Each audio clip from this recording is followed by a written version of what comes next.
Good morning, and thank you, Monica. I believe this is maybe my fourth or fifth presentation at the for the World Bank Family Network, and I'm delighted to be here again.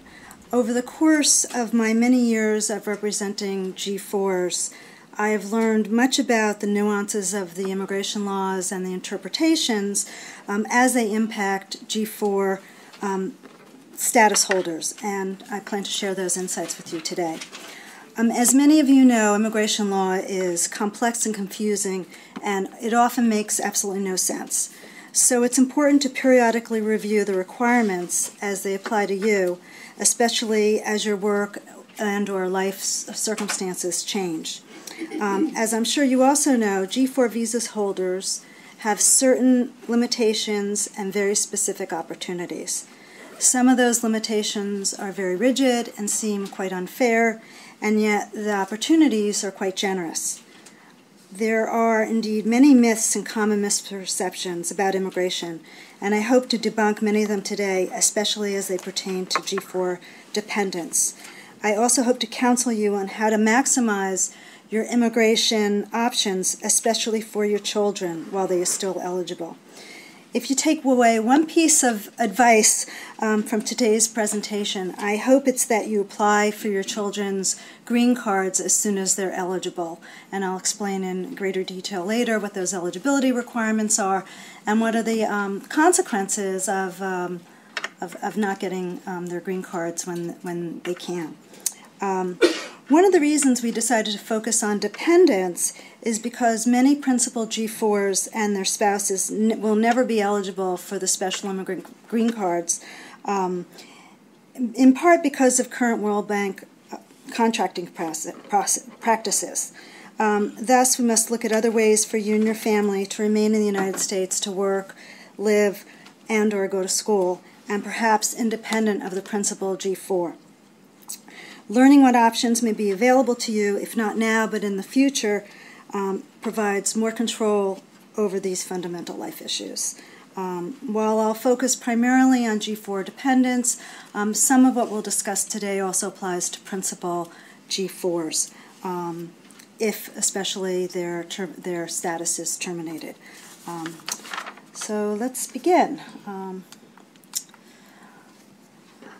I plan to cover 6 broad topics.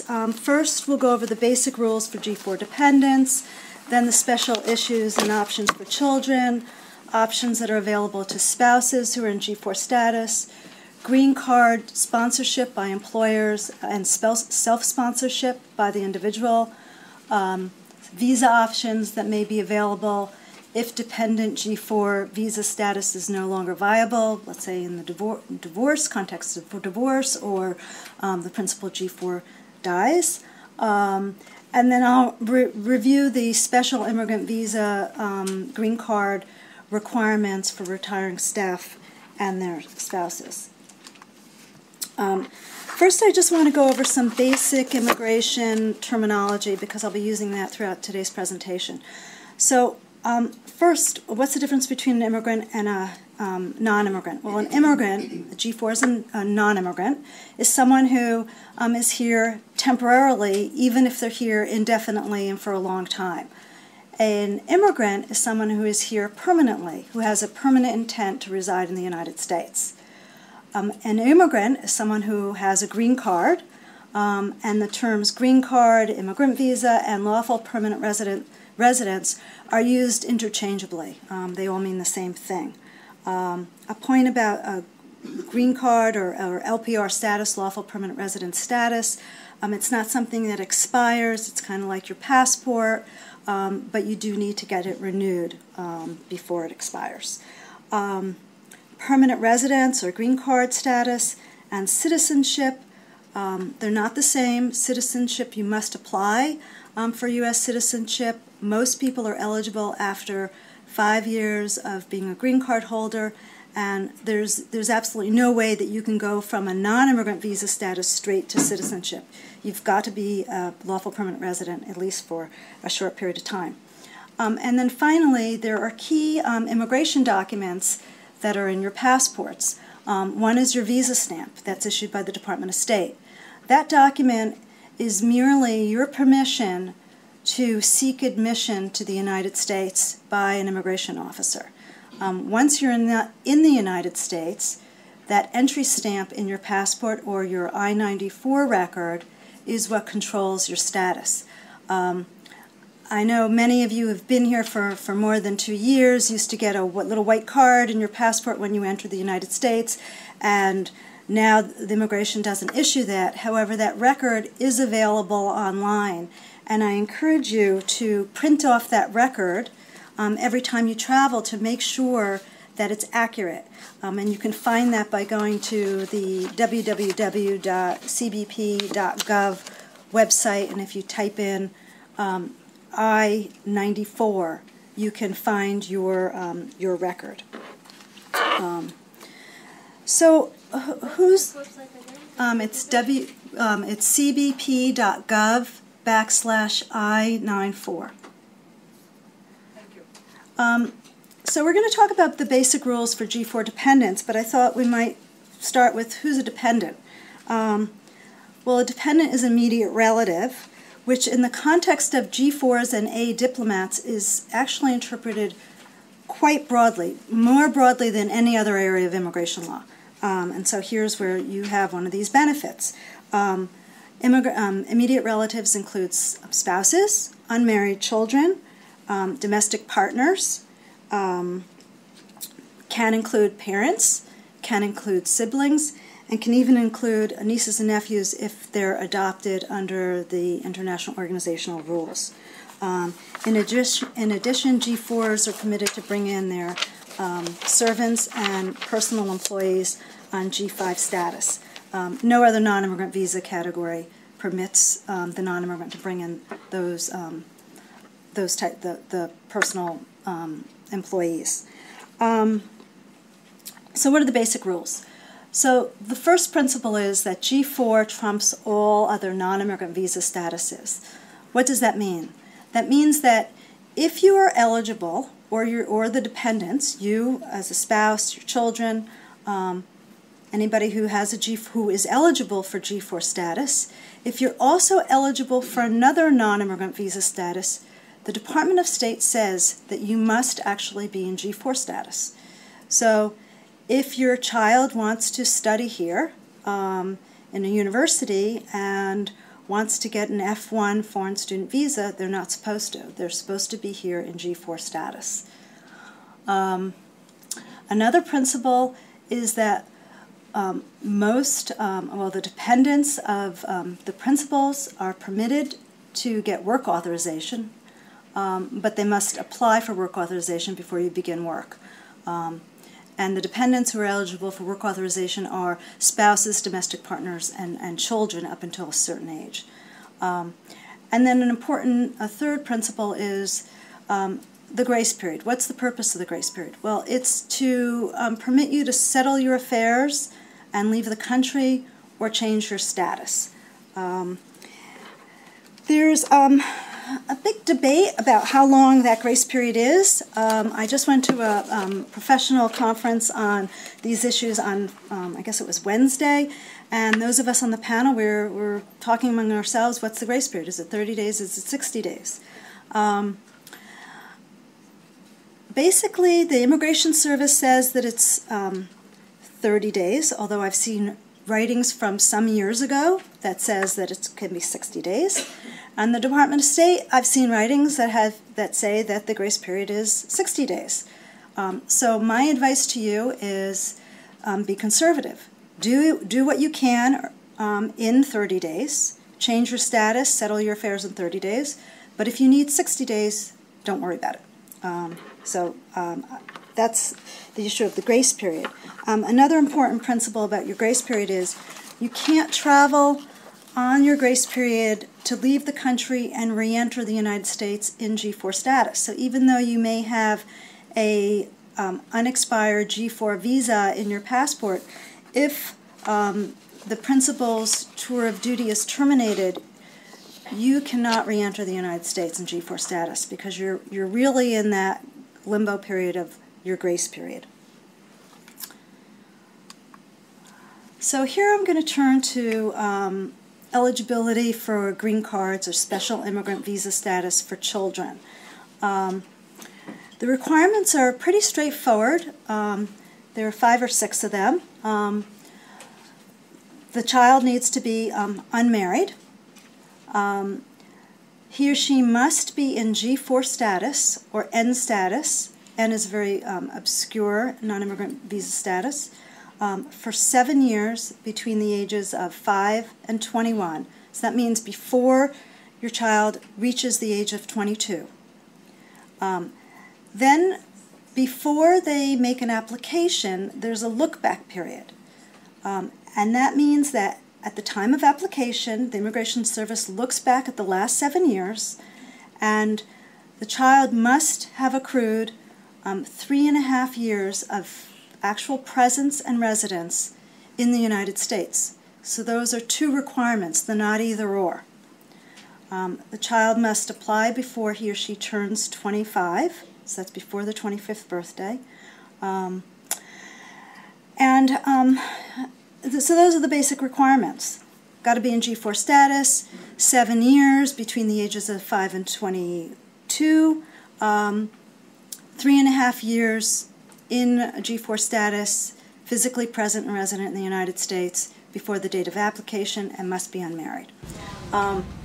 Here's a very important issue to be aware of.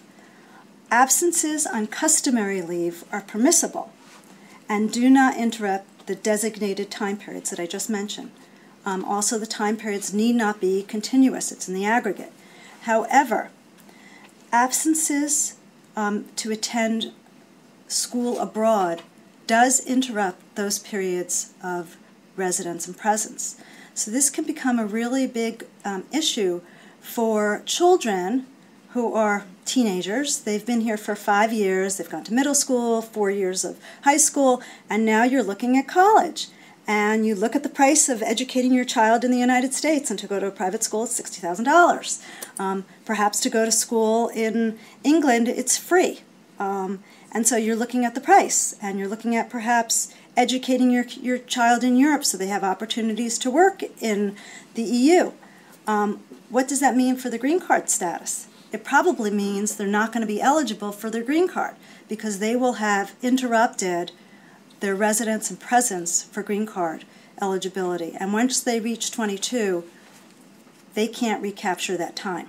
So it's really an important consideration, and I have recently counseled 3 different families who I had to tell them that their 20-year-old child is, you know, or 21-year-old child, almost turning 22, is now going to be ineligible for the green card. With that in mind, I encourage you to file for your child as soon as they're eligible. And some of the reasons why you should do that is because a green card permits them to work indefinitely. It gives them eligibility for scholarships and internships they may be otherwise restricted from. It also provides a pathway to citizenship, so after they have been a green card holder for 5 years and after the age of 18, they can apply for U.S. citizenship. And children over the age of 21 can petition for their parents. So it provides an option for you if you want to become a green card holder. After your child's 21, he or she can petition for you. So it provides just another option in your sort of arsenal of immigration options. Finally, parents of special immigrant visa green card holders, kids, if the principal's job is terminated or dies, the parents can get an N visa and remain in the United States and work up until that child turns 21. So under these rules, your child gets their green card at 16. The principal loses his job at when the child's 17. Both parents can get N visas and remain in the U.S. And be work authorized. So that's another reason to apply for your kids' green cards as soon as possible. While children are in G-4 status, they're permitted to get work authorization until they're 21, again, if they're unmarried. Then full-time students in post-secondary educational institutions, college, can get work authorization up until the age of 23. That's unlike any other non-immigrant visa category. All other categories only permit work authorization for kids up until the age of 21. G-4 kids can get extensions but not work beyond the age of 23 if they remain unmarried, unemployed, and dependent on the household. So generally there's really no age cutoff for G-4 kids, but they're not work authorized, which means at a certain age they really get caught in this limbo situation where they're 23, 24 years old, they can't get work authorization, and it's very difficult for them to get an employer to sponsor them because they don't have an opportunity to be tested in the workforce. So what are some problems? I'm going to skip this slide, but it's in there. I'll come back to it later. So what are some problems for children? They can't change to most other non-immigrant visa statuses, such as F1 foreign students or J1 exchange visitors. And that's important because an F1 foreign student can get 1 year of optional practical training regardless of what age they are. So if they're 22 and they graduate college, those kids can get 1 year of work authorization. The reason they can't change status is because it is unlikely that they'll be able to demonstrate independence from the principal G4. And so the test to get another non-immigrant visa status is different. The individual needs to maintain and reside in a different household and demonstrate independence from the principal. And most 22-year-olds who don't have a job, it's hard for them to demonstrate financial independence. As I mentioned, another problem is they can't work after the age of 23. Because it's hard to change status, they may have to leave the U.S. to obtain a new visa status at their home consulate. The bigger problem is it's just hard to maintain, to get a different non-immigrant visa status. So I want to talk a little bit about the privileges and immunities that attach to G4s and this impacts sort of these youthful indiscretions, as I consider them. So under the immigration laws, there's 33 grounds of inadmissibility and deportability. Most of those bases bar a foreign national from entry or adjusting their status to a green card holder.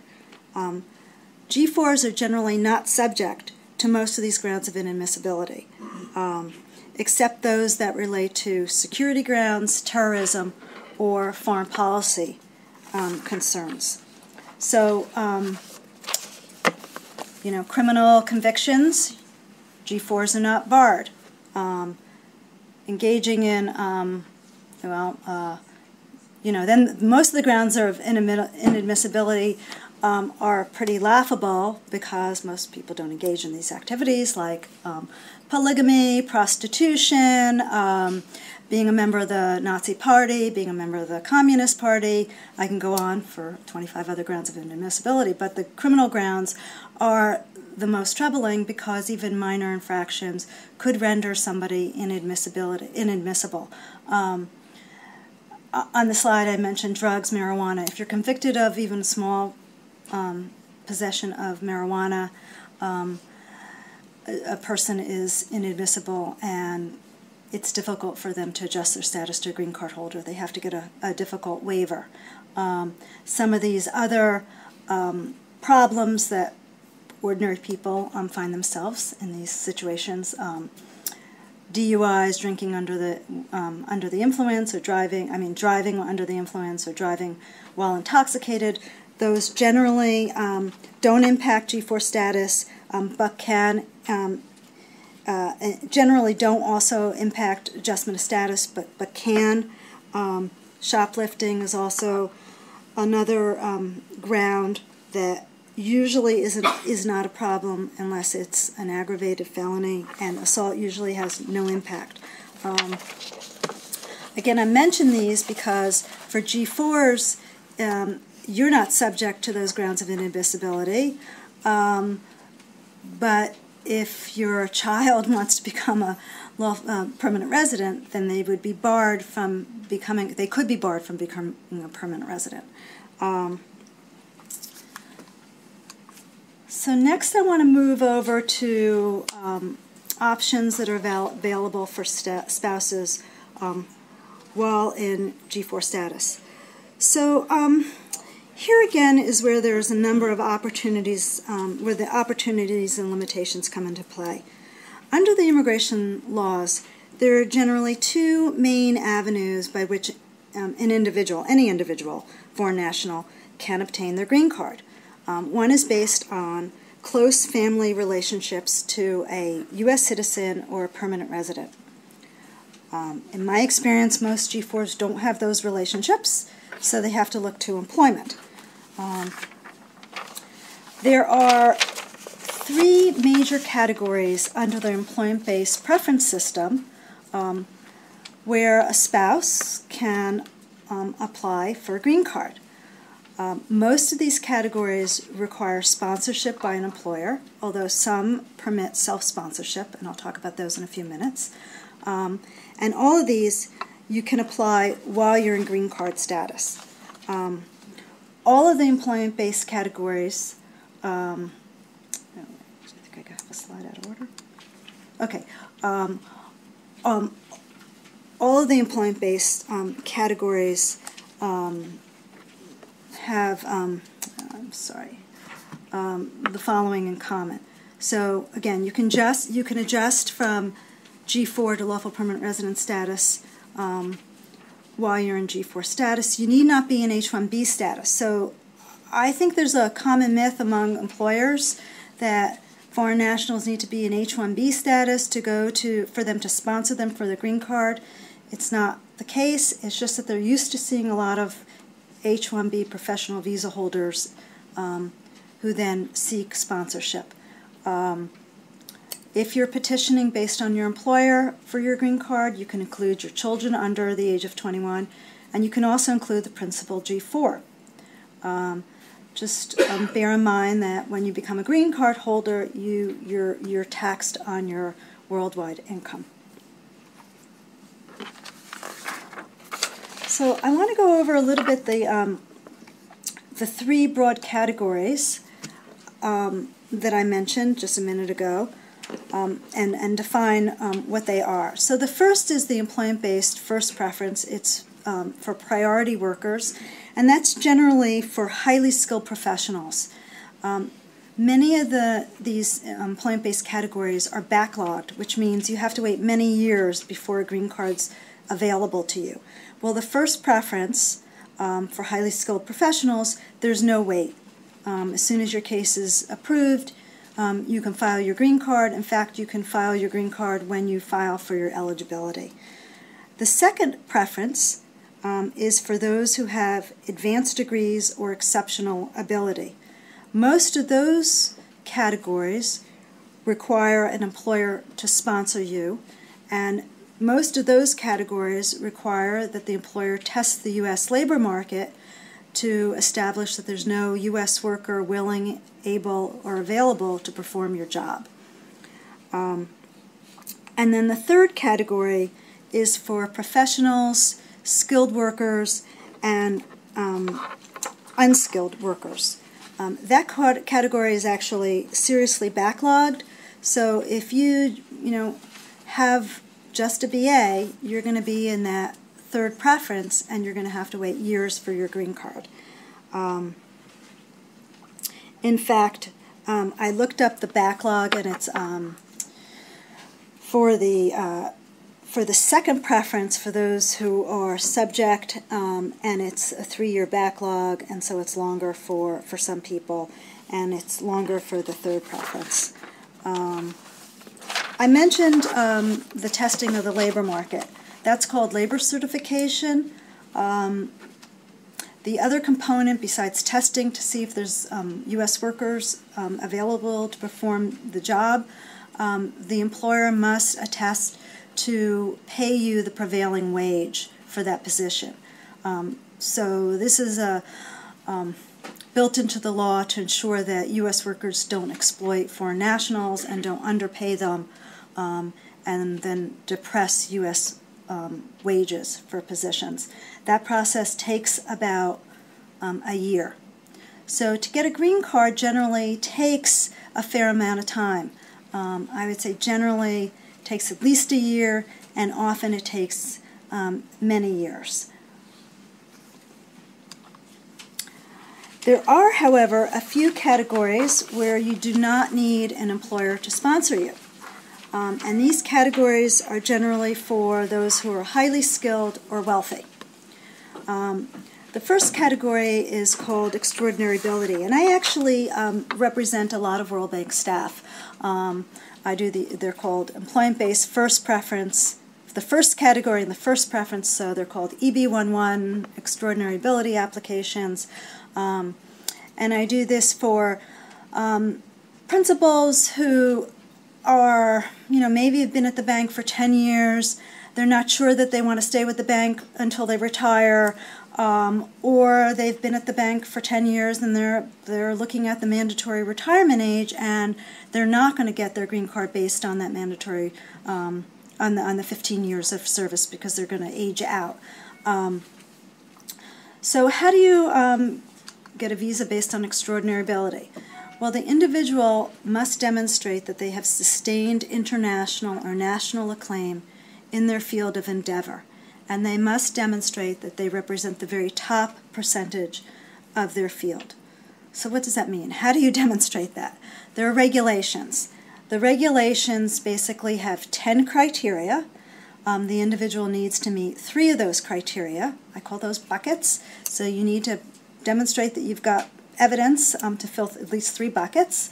And those, the buckets are that the individual has made original contributions of major significance, that they serve in a leading role for a distinguished organization, that they have published material in academic or professional journals, that they judge the work of others, that they've been cited, that they've been highly remunerated. So those are 6. There's a couple of other criteria. Those are the general criteria that I typically see on World Bank's staff members' CVs. And that's how I would go about assessing whether I think somebody is eligible for that extraordinary ability green card. So the standard is not so high. You don't have to, receive a Nobel Prize. You don't have to be the top 1%, but you need to be, pretty high up there. You need to be distinguished. You need to have a body of record and, documentation that you can submit to the Immigration Service to prove that you've made contributions and there's an interest in having you remain in the United States. I think spouses can also, if spouses are in the workforce, can or not, can also look at this self-sponsorship, because you do not need an employer. You can be the sponsor of an extraordinary ability petition. You also need to prove that you will continue to work in your area of extraordinary ability and that you will substantially benefit prospectively the United States, and that's mostly you submit a statement that says what you'd like to do if you got your green card, and that's sufficient. The next area where an individual can self-sponsor is called national interest waivers. The individual must have exceptional ability, so that's a little bit of a lower standard than extraordinary, or if they have an advanced degree. So if you have a master's degree, you've got an advanced degree.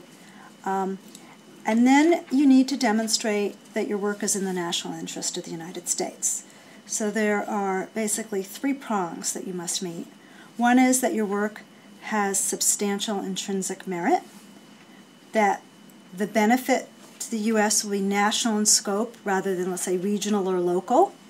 And then finally, you must prove that your unique skills substantially outweighs the interest of protecting U.S. workers through that labor certification process.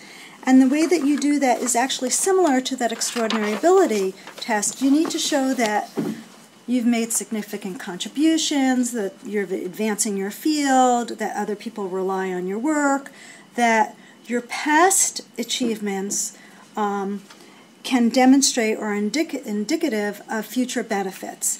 And so that's a similar assessment. I typically look at an individual's CV and see what have they done, what are their accomplishments, and then we determine which route the individual might go. And you can actually submit 2 petitions. You're not precluding from submitting 2 petitions simultaneously and saying, okay, immigration, you figure it out. Which one am I eligible for? And I've done that on many occasions. Finally, the one area in which you can self-sponsor is the employment-based 5th category. It's the immigrant investor. That's you need a lot of money. You need $1 million that you need to invest in a new commercial enterprise, and that commercial enterprise must create 10 jobs. There is another program where you can invest $500,000 in a USCIS regional center. It's a certified regional center, and the regional center is in a targeted unemployment area. So that's why basically under the rules, if you're investing in a poorer area, your investment can be less. And the regional center is basically a pooled investment. So they get maybe $20, $30, $40 million, and they get maybe 20 foreign nationals to pool their resources and get $10 million. And then the regional center worries about the jobs, the 10 jobs that need to be created. So if there's 10 foreign nationals, 10 jobs, there needs to be 100 jobs. But you don't need to worry about it as the investor. You just need to make that investment. Spouses and children are also granted their green cards if the children are under 21. The one issue about getting a green card based on the EB-5 investor visa is that it's conditional. So 2 years after you get your green card, you need to go back to the Immigration Service and prove that if you're doing it on your own, you've made that $1 million investment, you've created the 10 jobs, or the regional center needs to go back to the service and demonstrate that it's done what it's supposed to do, creating those jobs. I have a lot of clients who come in and inquire about the EB-5 investor visa, but at the end of the day, it's a lot of money. And it has to be at risk, and each of the regional centers have different criteria for how long your money needs to be invested. Each of the regional centers have different returns on investment. So I've actually, I think we've had only a couple of immigrant investors come through our firm. Although a lot of people inquire because they hear about it on the news. So what are your options if a G-4 is no longer viable? The bad news is very, very limited. As I mentioned, a green card, you can get an N visa to care for special immigrant green card visa children who are under the age of 21. You can get a green card if your child's 21 and is become a U.S. citizen. Or you can come back here as a B2 visitor to care for your F1 foreign student children. But that's, again, they can only get that F1 student visa if they're no longer in G4 status. There are some other visa options available. Most of these are unusual situations. They often involve some kind of crisis, domestic abuse. I'm not going to go through these, but they're in the slides so that if these circumstances pertain to you, then you can take a look and then contact an immigration lawyer. So asylum, victims of trafficking. What about divorce? there's no accommodation. You must change your status 30 days, 60 if you don't want to be conservative, or depart. So what happens if the G-4 principal dies? If the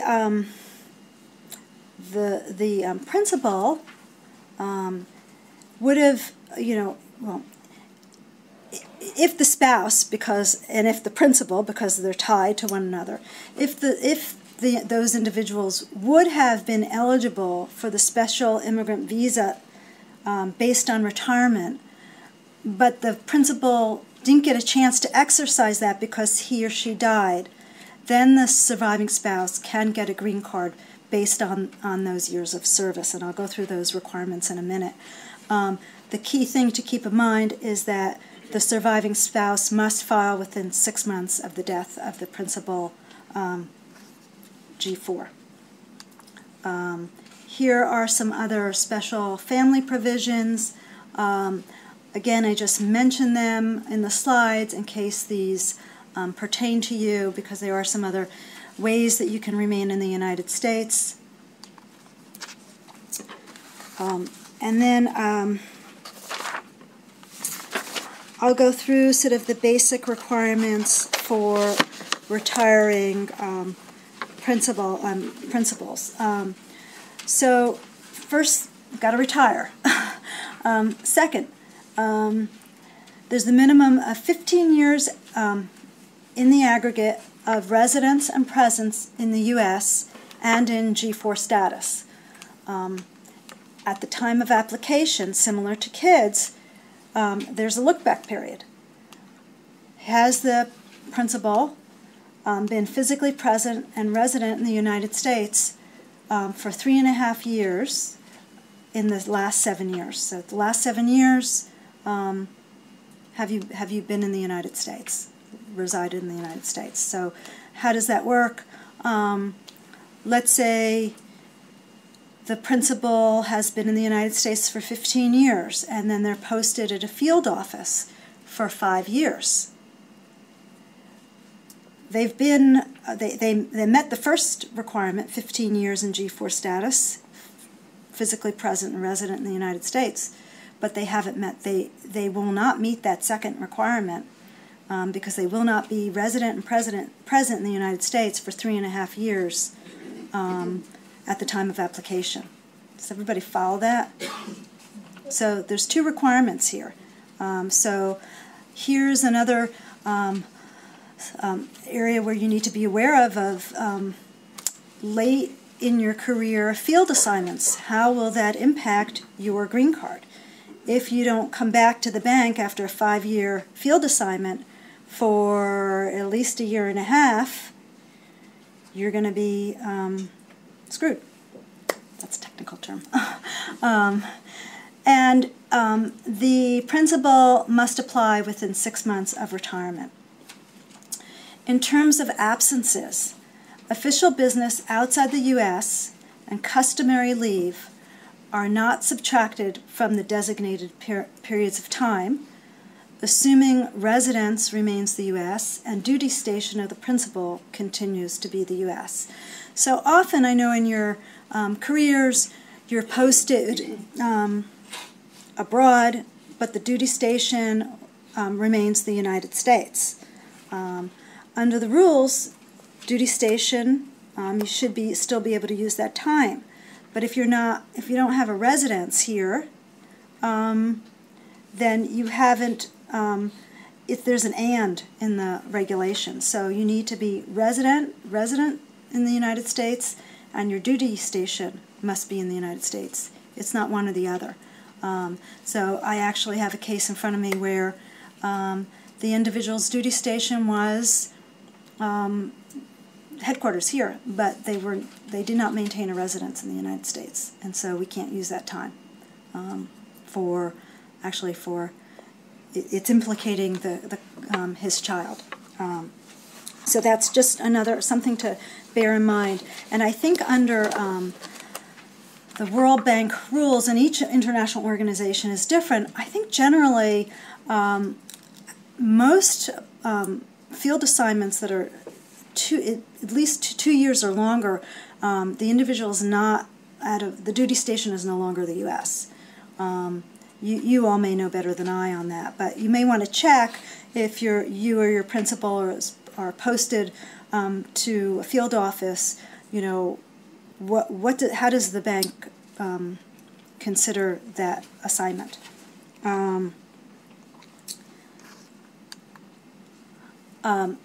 Spouses of retiring principal G4s are eligible for their green card. They don't need to be in G4 status. They do not file independent of the G4, and they do not need to meet those designated periods of time. So there's actually only one application, and then one application to establish eligibility, and then the spouse of the retiring principal submits an adjustment of status application, just like the principal.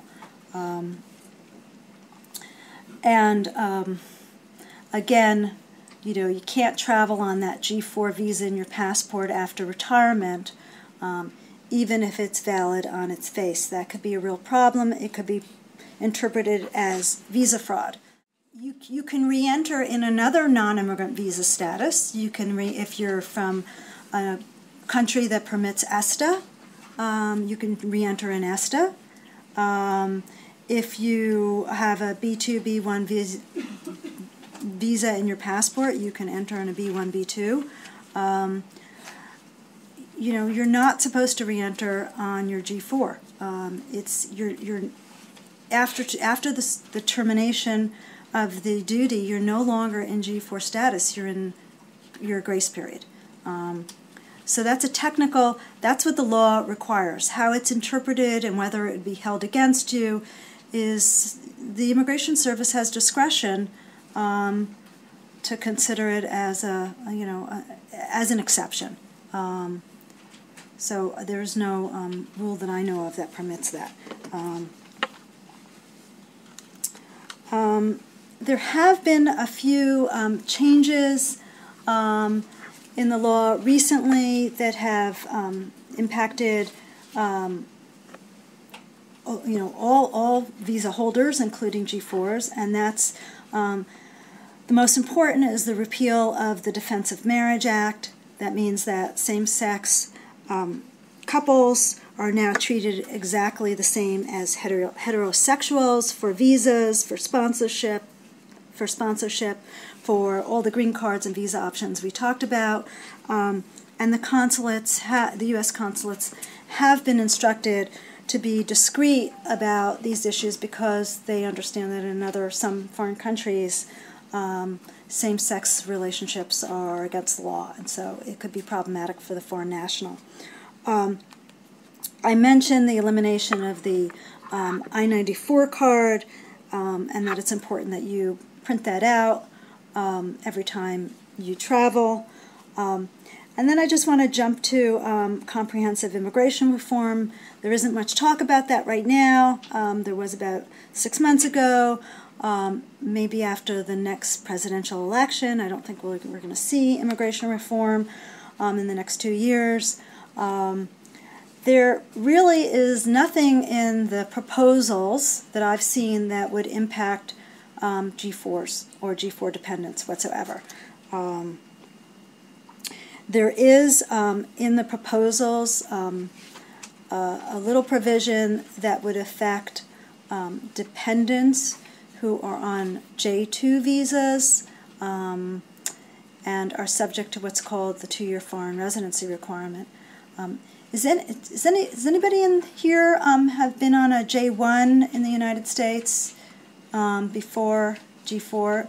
So people who are on this exchange visitor visa, J1, many of those individuals are subject to what's called a 2-year foreign residency requirement, and that requirement means you have to go home before you can change your status or adjust your status to get a green card.